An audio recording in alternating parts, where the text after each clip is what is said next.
when I was a kid, interest in the arts, colored hair, piercings, baggy-ass pants, and other activities and interests now deemed new wave communist. I also tried vegetarianism for a hot minute.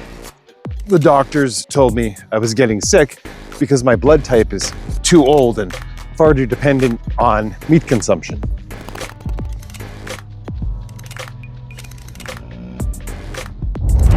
So in this video, we'll get into some old First Nations meat preservation. It's super tasty, good for you, a lot easier than smoking, and just as ready to eat as beef jerky. Stay tuned.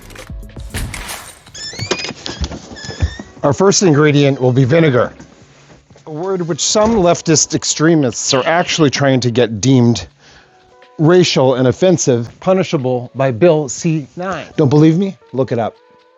In the past, during a salt shortage, during wartime, or on ships.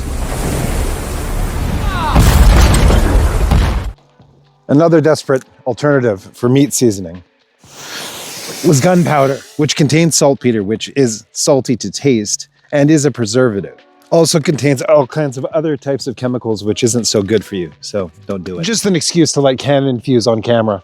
Back to vinegar.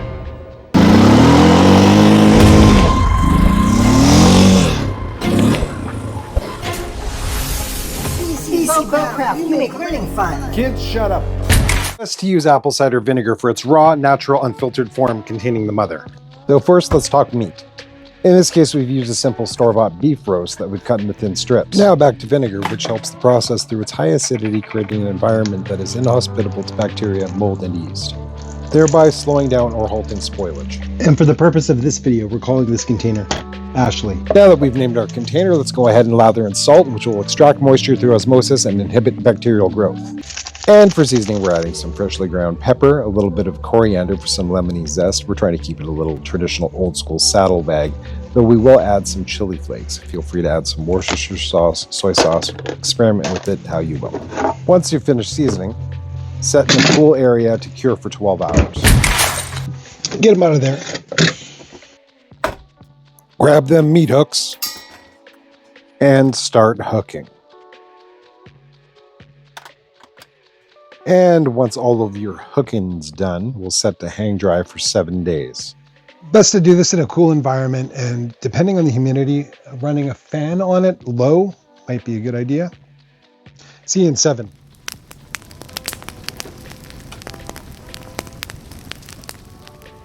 After 7 days, you'll find your preparation sapped of moisture, preserved,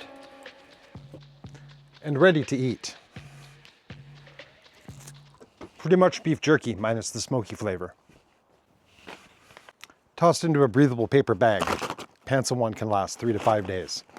Stored in a fridge to last up to 30 days, or freeze it to last 6 to 12 months. Pansawan, excuse the pronunciation, used by First Nations peoples for over 6,000 years as a meat curing and drying process that shows up in South Africa under the name biltong for roughly 400 years. Enjoy your meat treat, and we'll see you next week.